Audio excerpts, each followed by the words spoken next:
I am Yuji, the personal trainer.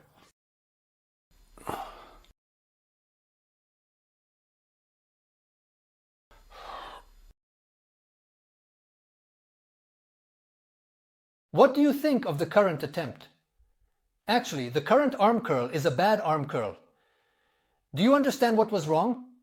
I'll do it one more time. Please point out what was wrong. Is that okay?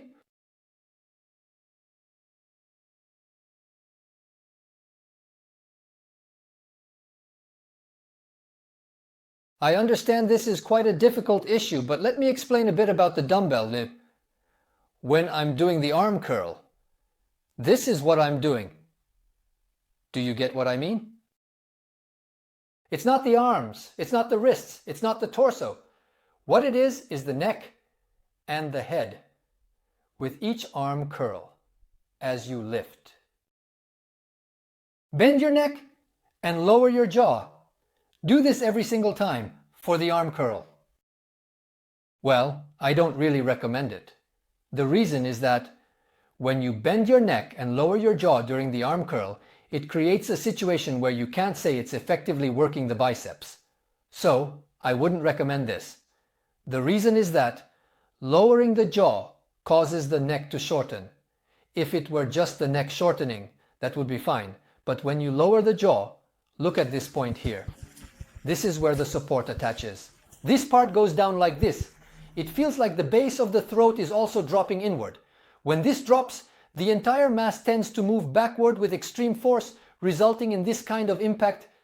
When this happens, the biceps are attached not only to the forearm, but also to the wrist joint. The upper end, this ridge, and this stop contract from both sides, which is good. But what does it mean to lower the jaw? When you lower your jaw, it tends to pull back excessively, like this. Your shoulders can easily end up like this, rotating backward. This can lead to the biceps escaping the contraction. If you raise your jaw, it becomes easier for the biceps to escape, making it difficult to achieve the contraction you want. Even though the dumbbells are being lifted, it can feel like they are escaping. Therefore, when performing the exercise, you should keep your jaw and neck completely still and focus on the movement. Well, the torso can move up and down a bit, but you don't want to push it to move on its own. You want to minimize movement as much as possible. By keeping the neck as still as possible and ensuring that this distance doesn't change, you can effectively stop the machine and create a feeling of being blocked, allowing for a strong contraction. It's important to have a solid contraction and extension, as this is crucial for the biceps. When you aim to contract, you don't want to let the machine escape. However, in the world of Aikido, there is a different perspective.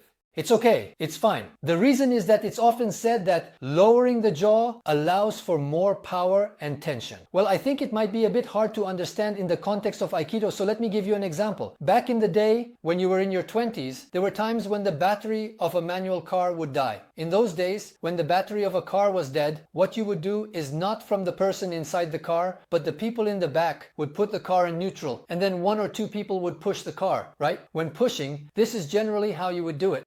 When you push against a wall, for example, you tend to lean in and apply force. I don't think there are people who push and then lower their jaw. Instead, they maintain a certain posture. Lowering the jaw may actually make it easier to generate power in that pushing motion. However, this ease of generating power does not mean that it translates to generating power in the biceps, especially in the context of the arm curl. In this regard, moving this object becomes much easier. This includes the concept of escaping. When you escape, you also use the muscles in your back to pull. By utilizing this, you can create the most favorable conditions for moving this object, which is related to pulling the jaw back. This is exactly the same in sports. For example, in batting, when you swing the bat like this, it probably looks like the body is all over the place, right? This is how it is. I think lowering the jaw helps tighten the body overall, but there is a certain force that comes into play. Now, in the case of a punch, when someone throws a punch like this, if it's done in a certain way, it may not look like a martial art that can be practiced in boxing. Generally, it tends to be more forceful. Since you can see it with your eyes, it feels like a strong movement. And that applies not just to this area, but also when you push like this. By using the shoulder and back muscles, you can concentrate power in this area. This means that power can be generated here. However, when kicking in soccer, this might not be very effective. Typically, when you kick, your body tends to lean back. While there are various patterns and sometimes you might kick while looking straight ahead, I believe that when you put all your strength into it, your body tends to lean back. It's said that sports allow for easier power generation, but in the case of the biceps, lowering the jaw leads to a loss of contraction. In strength training, it's not about using the whole body to move something or generate power against an object. Rather, it requires a completely opposite mindset focused solely on the biceps. If the goal is just to lift the weight, the body tends to become rigid. However, the key is to concentrate on how to engage the biceps more effectively while keeping the neck and jaw still. Additionally, when performing the shoulder press, it's important to pay attention to certain aspects. It might be hard to see with the arms in the way. Maybe at a slight angle like this during the shoulder press, it's surprisingly common, but the person often doesn't realize it. When they lift like this, their jaw tends to jut out, and even though they can see themselves in the mirror, they might not be aware that this is happening. This situation occurs quite often. There are many cases where the distance here actually shortens during the shoulder press. I notice this when I do the personal ad-lib. It's not about lowering the jaw or stretching the neck longer. Rather, it's about maintaining the same length of the neck as at the beginning. I always convey this message. Lowering the jaw causes the head to move backward, so I always tell you to tighten your abdomen to prevent your body from leaning back. This is something I consistently emphasize, and tightening the abdomen is a separate point. By lowering the jaw, if it moves back, it causes the shoulders to drop and rise, which does not allow the deltoids to contract effectively. While there may be some contraction overall, the backward movement creates the same conditions as pushing the dumbbell up at an angle. As a result, it becomes difficult to contract the muscles around the tube, so it is better not to lower the jaw at this time. It's not just about the entire triangular bandage. The tube also contracts easily, so this distance remains unchanged. I want to perform shoulder presses, where this distance doesn't change even when lifting.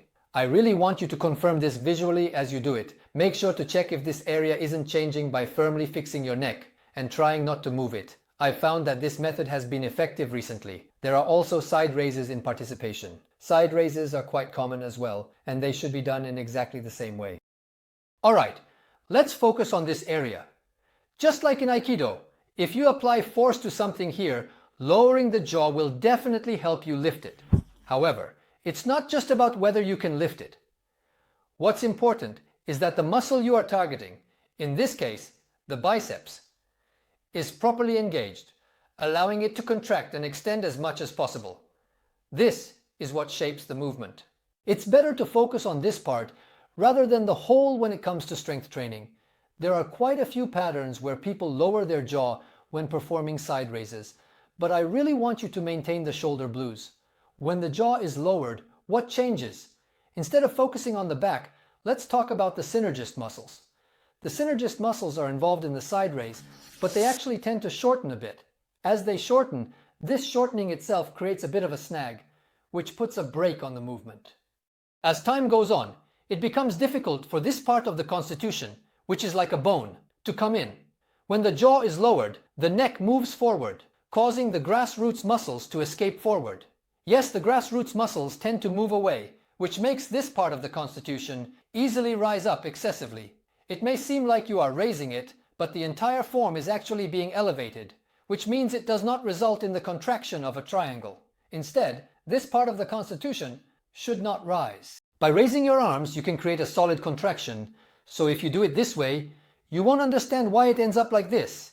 If you continue doing it in this state, it will feel like this area is being blocked, and you'll create a strong sense of contraction. It's better not to lower your jaw during arm curls. I absolutely never lower mine.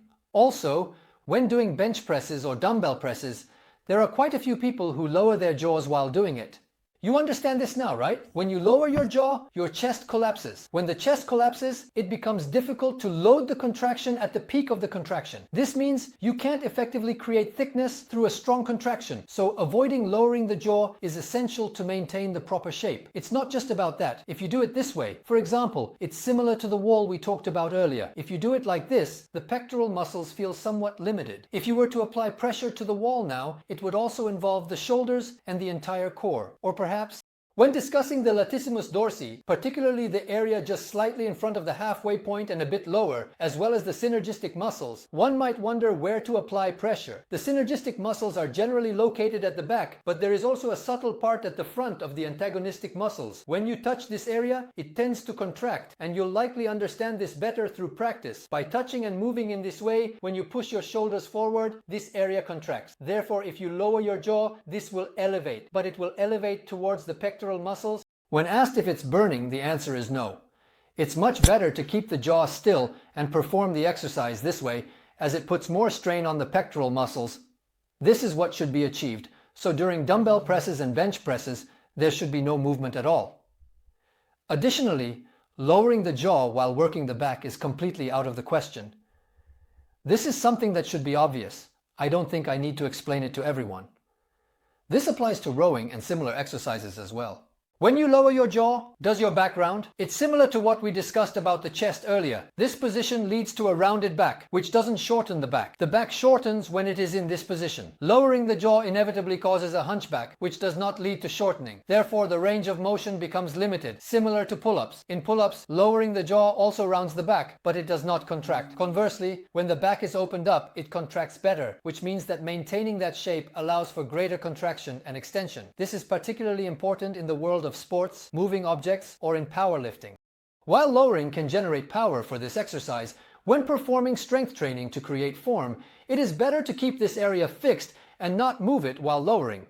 This way, the load on the target muscle can change effectively, allowing for proper contraction. I encourage you to try this approach consistently across all exercises. Now, for the next training, please check your neck alignment and give it a try. Let's do our best. Please subscribe to the channel. I'm also on Instagram, so please follow me there. If you're going to take a pause, make it 20 seconds.